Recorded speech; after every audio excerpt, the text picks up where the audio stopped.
This is MaxPreps Friday Night Live. It's winter go home time as we welcome you into Friday Night Live. I am Steve Montoya. Thanks for joining us here on MaxPreps.com. And the man with me, well, he steals the show. And his mustache and his hair really is just amazing today. And the attention is all off me and all on your face. I appreciate you. And you know what? I can never steal the show away from that face. Maybe I can. Or the exceptional content that we have right here on Friday Night Live, week in and week out. All right, let's bring up the playoff map to show what the country's like in postseason this week. You can see here all states are in playoffs, but the ones in red have finished. The ones in green, Chris, North Dakota, South Dakota, and Wyoming, they will crown champs this week. Big week in playoffs. Yep. All across the country. And we have and up there in Sioux Falls is their state championship. 2 Sioux Falls teams again for the 7th straight year. So look at you. Yeah, thank you. Yeah. Game of the week. Gotcha. So if you're going to go to MaxPreps and check out all top 10 games of the week, do so as well right after this show. All right, we brought a question to Twitter, and the question was, which state had the toughest playoff bracket? We got lots of good responses, and many people stuck up for their state. We're going to go over to Zach Poff in the MaxPreps locker room. One guy really calling out California here.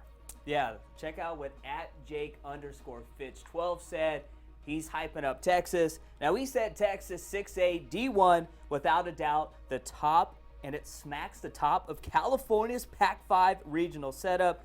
Now, @Jake_Fitch12 has a pretty valid argument. You have Allen, the number 3 team in the Excellent 25 rankings, presented by the Army National Guard. Also, you got to deal with the number 7 team, Dallas Skyline, who are in Region 2. Oh, and then you have the number 17 team in DeSoto, who beat Capel last night 51-35, and they got their 4-star QB Tristan Wallace back for the first time since week 2, and a potential Allen-DeSoto matchup awaits in round 2 if Allen can, of course, win tomorrow. And the 6A D1 is absolutely stacked. Now let's check out what @Coach Bronk said. He tweeted, any team in the Texas playoffs has a very tough road. Definitely got to agree with @Coach Bronk here. And it's crazy to think that the D2 6A bracket might be even more stacked than D1. And I really do believe this is the hardest tournament to win in all of high school sports. You got to win 6 games against 6 quality opponents. Very similar to March Madness. Now, Stoney, what do you got to say about California, baby?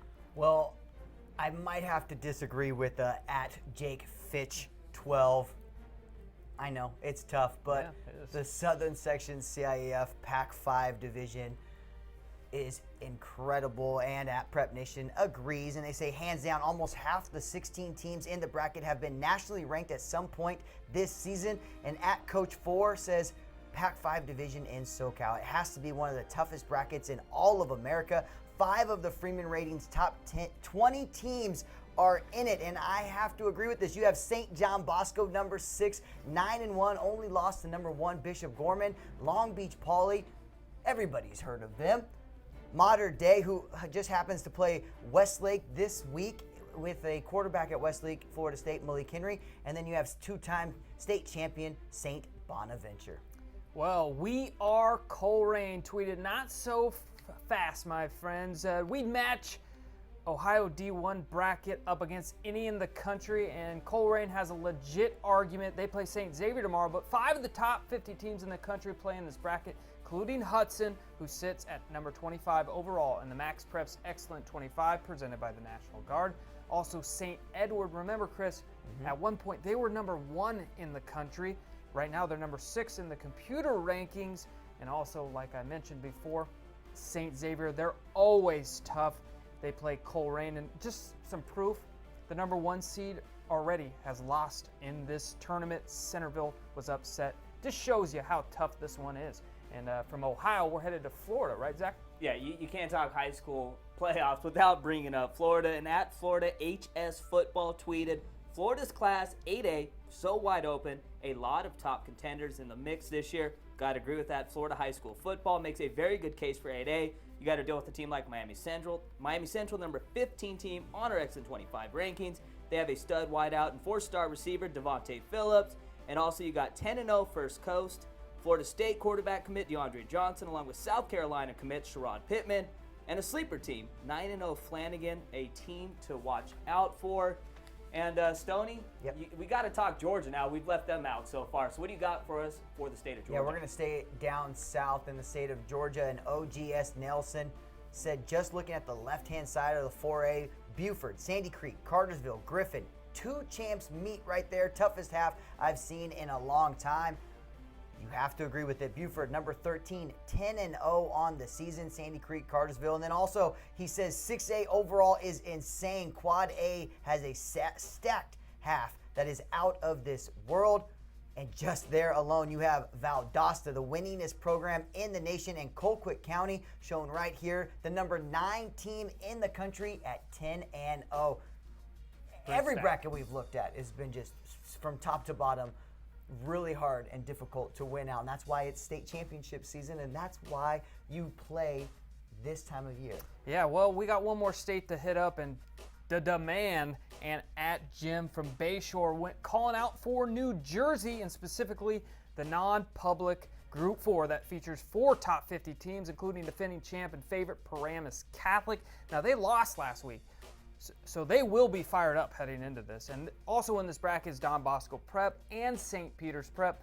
Both these teams at one point have been in the top 25, so that is a very tough one. Almost similar, I guess you would say, to the Pac-5 in Southern California, because it's small and compact, but full of legit teams. Now, if you disagree with us, we want to hear about it.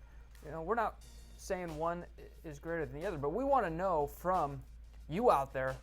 We always like hearing from you guys socially. That's what we want. We put the questions out there and everything so you can interact with us here at MaxPreps, so we can hear your voice. And go on to Twitter at MaxPreps or at MaxPreps Video, Instagram, of course, at MaxPreps, and Facebook /MaxPreps. And if there's a play out there that you want to see, or anything that you've seen and you think that should be on the show, you need to use the hashtag MPTopPlay.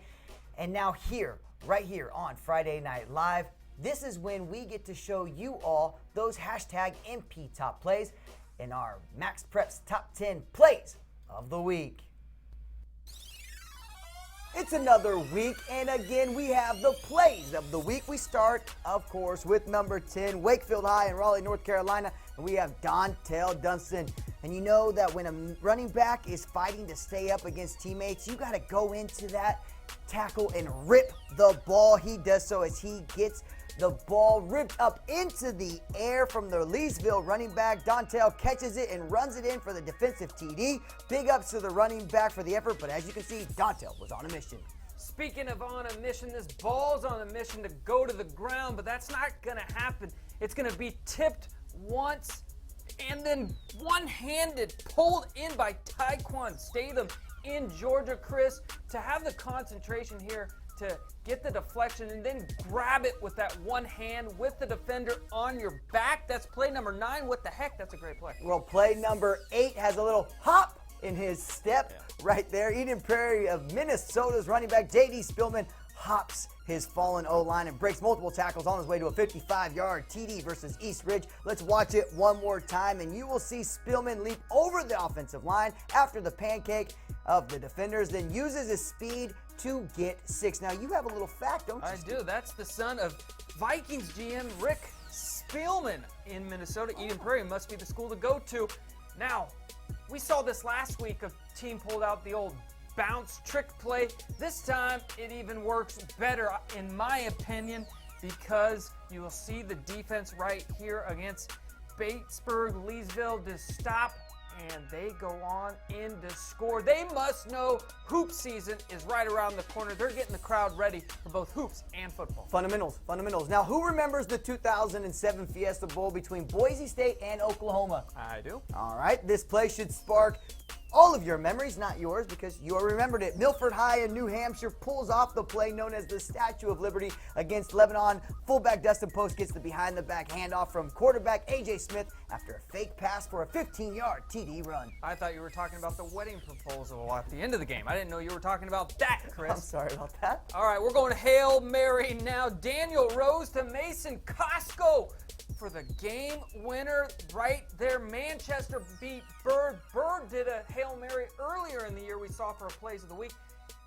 This guy didn't need to push off like your boy in Minnesota. He just goes high and over the defender. The crowd is going wild. The team is going wild. Chris, we're going wild for these type of plays.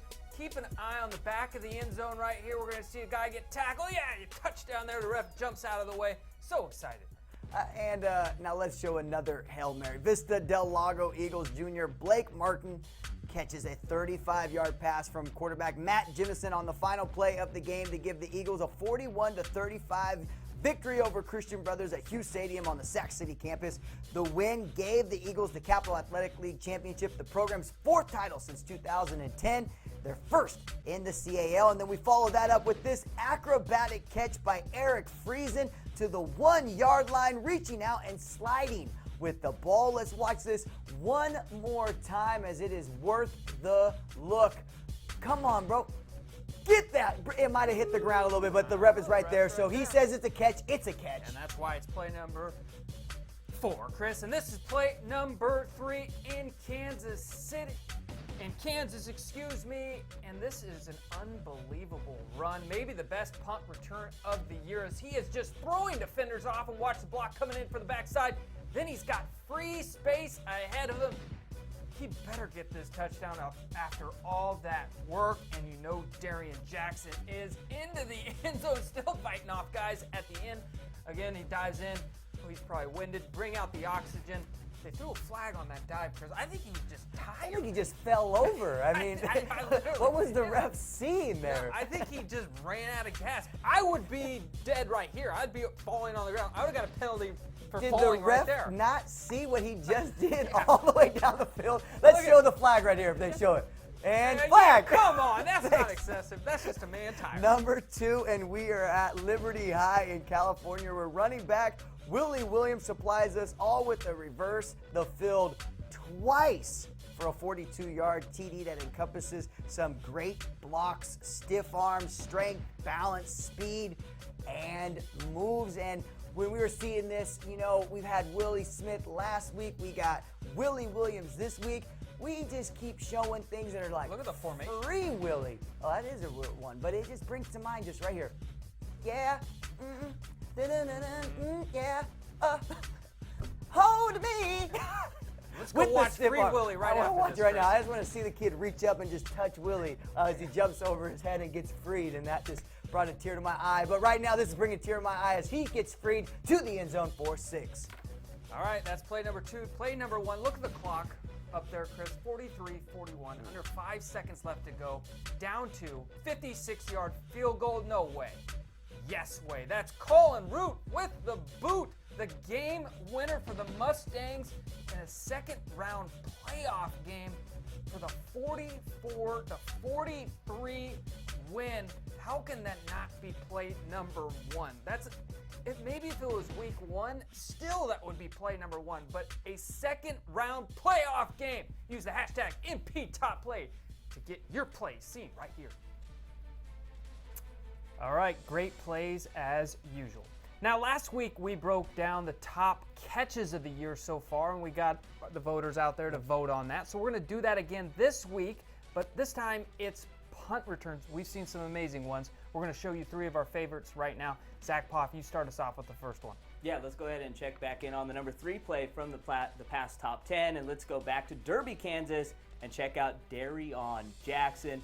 Now, this was one of the best punt returns so far this year, easily, as you see him field this one at his own 14 upcoming, and he just does a good job with a little amount of space, able to break 3 or 4 tackles right there, and he's almost near his own end zone. And check out the block right here that springs him, boom, and he's got all green in front, and he's already ran about 50 yards probably. So this kid, I mean, it's an 86-yard punt return touchdown, but I'm calling this one like a 150-yarder to the house. Come on, ref. Don't be throwing that flag. He's gassed out right there for the touchdown. That's the first one to set us off. Stoney, I think you got a little Markel Vaughn action for us here with the second one.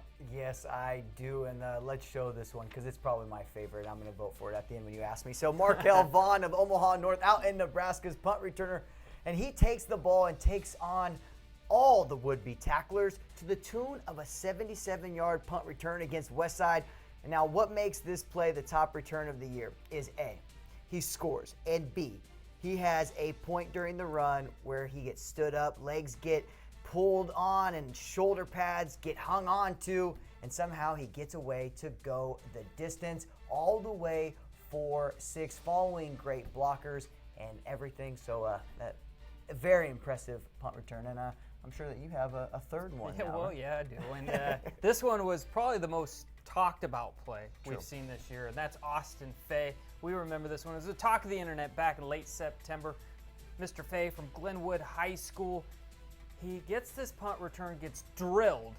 Then a guy comes in and tries to rip his head off. That doesn't work. And then the team says, all right, well, then we'll at least try to wrap him up. No, the only blemish on this entire play is that Fay does not get into the end zone. He gets tackled there at the 5-yard line. Now, Chris, most guys would have lost 10 yards on that punt return. So I'm rolling with that as my favorite so far this season. Zach, over in the locker room, which of the three are you going with? You know, Dodger and Giant fans usually don't agree much, but this one time I'm agreeing with you, Steve. Austin Fay, I mean, he got hit right when he fielded the punt and able to, like you said, he almost got his head ripped off. He did not score, but I still believe Austin Fay was the best punt return so far. Stoney, we going to be unanimous here, or are you going a different route? Look at me. Well, look at at me. Stats. He's going to the I'm going different. Yeah. We're going Markel Vaughn. I have to go with him. No flag thrown on the play for the celebration. Oh, yeah, great celebration.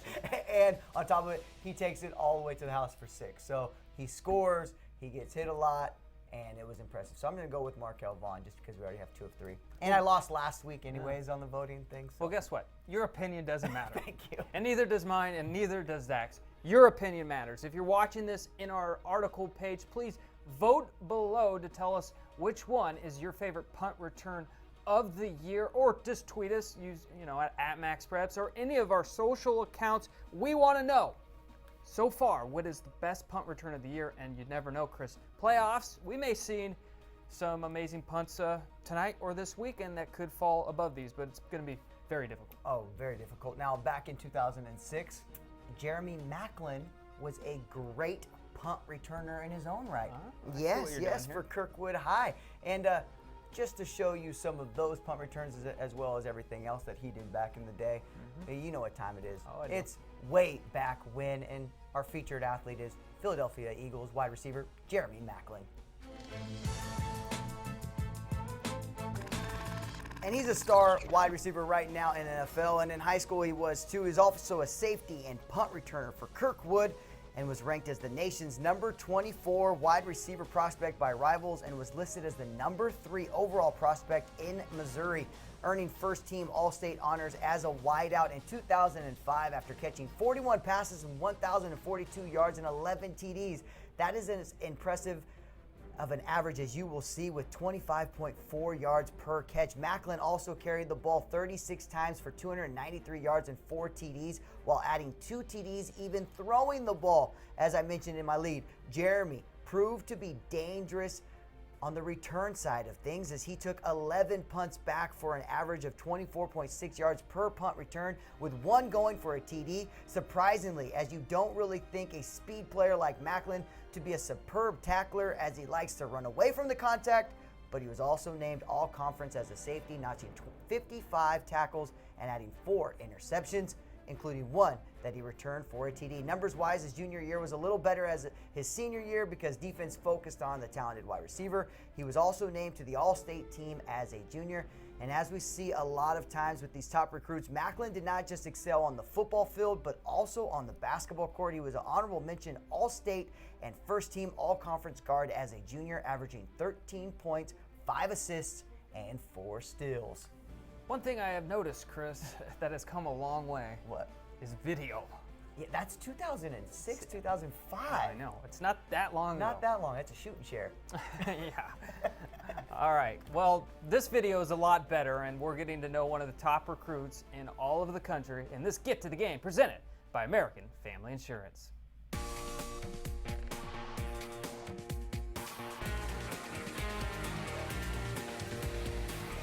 Get to the Game, presented by American Family Insurance. Justin Hilliard, a star linebacker at St. Xavier High School in Cincinnati, Ohio, has been overcoming obstacles his entire life.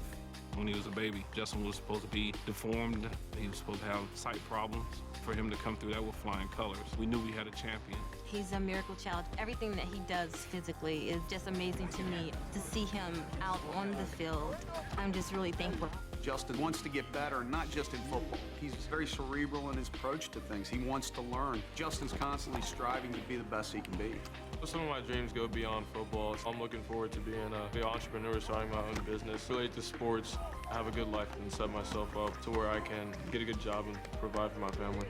As a student athlete at prestigious St. Xavier, Justin takes seriously the student part of his career. It is important to get an education, and Justin's a very good student. It's been instilled in him ever since he's been in school. The importance of academics is definitely something me and my family take really serious, whether it's doing extra time in after football just to get the good grades to where I need to excel in the classroom. This year, Justin is in charge of freshman orientation, a group of students just to let them know what to expect and to encourage them so that they'll make the most of their high school years. It is an honor because they select students based on not only grades, but students that have great leadership abilities. Justin's a tremendous leader. He demands a respect the way he conducts himself.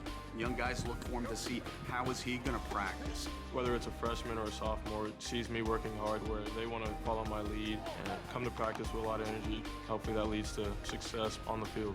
To watch more inspiring stories about these incredible athletes and their dreams, visit amfam.com/gettothegame. Gotta love that right now. Both you and I have both seen St. Xavier live. You spent time there. That's a great program. Seems like a great kid, and they're in that Ohio D1 bracket. No joke. And their league throughout the year is just a gauntlet in general. And Coach Specht is probably one of my favorite coaches out there in the country. And the Bombers, they're amazing. So it's a great program. All right. Well, from one of the top college recruits in all the nation to some recent commits, we're gonna go to Zach Pop to tell us more about that. Yes, Steve, we're going to take a look at two of the top 2016 class recruits, along with two of the top recruits in the 2015 class. But hey, let's go ahead and start with the seniors and take a look at Quan Shorts, the three-star wide receiver for Atascoquita out in Humboldt, Texas. Now, last week he decommitted from Texas San Antonio and committed with Cliff Kingsbury in the Texas Tech Red Raiders last Sunday after visiting the Big 12 school this past weekend.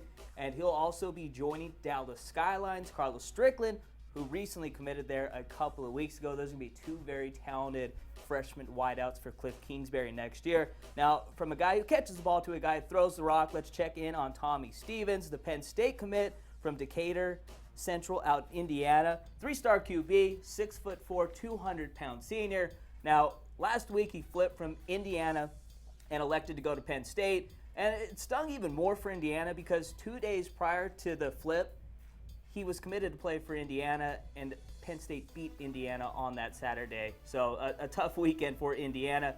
He's the number 18 dual-threat QB on 24/7 Sports. The kid can run 4.7 40, 19th commitment so far for Penn State's 2015 class, rated as the 12th best class and second in the Big Ten on 24/7 Sports. Now let's check out some of the top young studs that are juniors. We got to start with the top pro-rated quarterback. As Stonebreaker mentioned earlier, Westlake's Malik Henry. Now earlier this week on Wednesday, he committed to Florida State, and the 5-star QB is also the top-rated player in the state of California, number 4 overall among the 2016 class on 24/7's composite rankings. And over the last 2 years, nearly 5,000 total yards to go along with 45 touchdowns.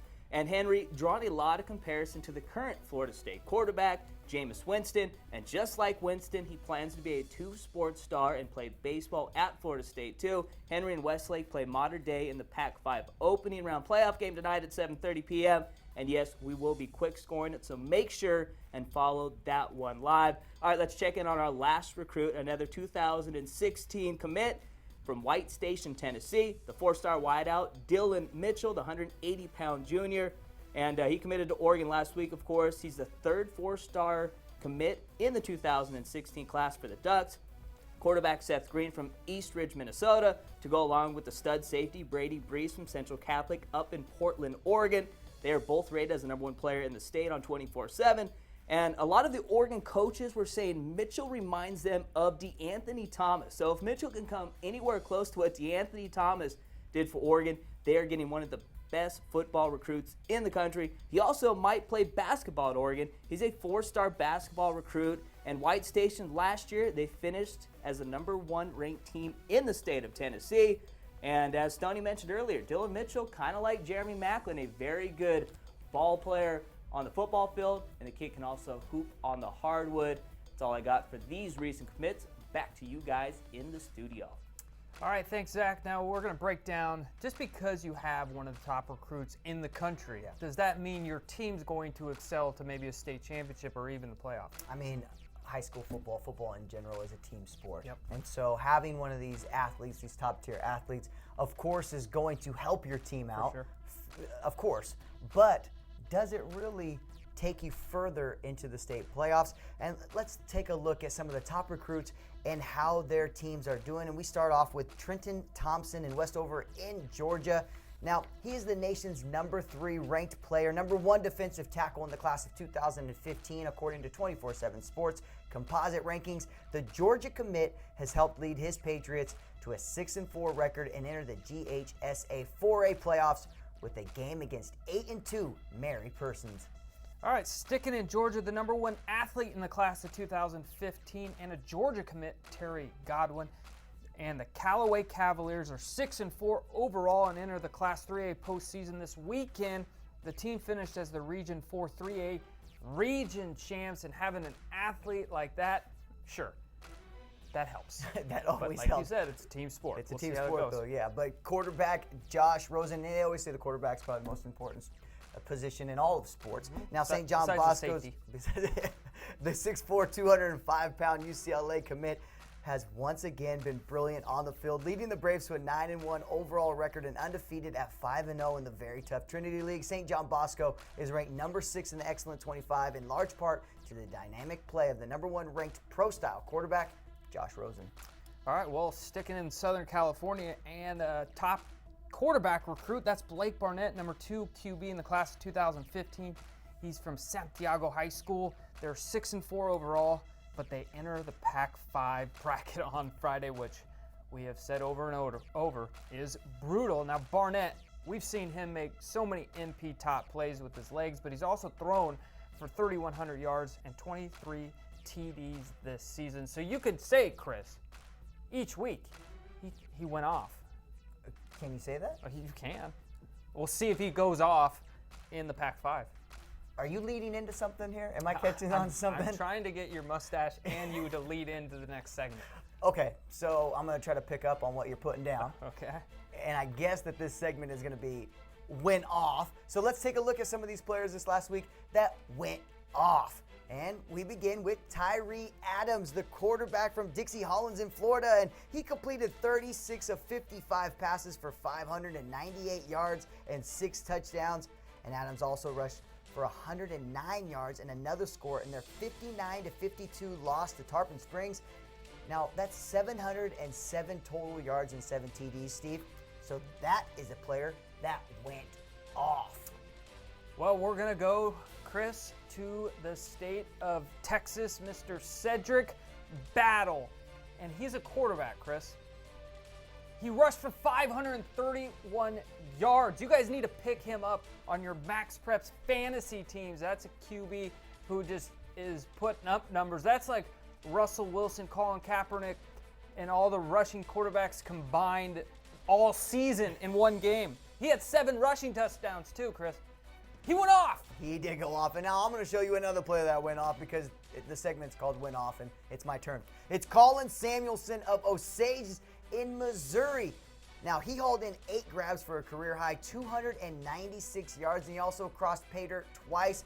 One of his catches, he went Gronk on that you just saw, and he pulled it in with the catch with one-handed, catching traffic and everything else across his body. Maybe didn't have 2 defenders and doesn't have Tom Brady saying that it was the best catch he's ever seen, but I'm telling you right now, it was still impressive. And MP top play, I would say. Yeah, that's great stuff there. And Chris, next week when we do this segment on Friday Night Live, all those players went off in the postseason, so it even gets more special. Some of those were from the postseason, but now it even gets better. If you go off in the postseason, that's pretty special. It is special, and that's a time that everybody's going to remember, and your school and everything. And you know what? If you're really wanting to do something great for your community this weekend, I think I know where you're going with this. you need to quick score that game. If you're going to a game and you're sitting in the stands, pull out your phone, sign up to Quick Score, and provide live scoring updates from the game that you're watching right then. So everybody else in the country, the teams down the road, the other teams in the same bracket, so on and so forth, all of them could follow the game you're at live and know who wins, so they know who they have to play in the next round and how tough it will be and how bad or good you guys lost. Yeah, that's true. All right, for Zach Poff, Chris Stonebreaker, and if you're wondering where Steve Spiewak is, our national football editor, he's traveling. But for all of us, and myself, Steve Montoya, thanks for joining us here on Friday Night Live. This is MaxPreps Friday Night Live.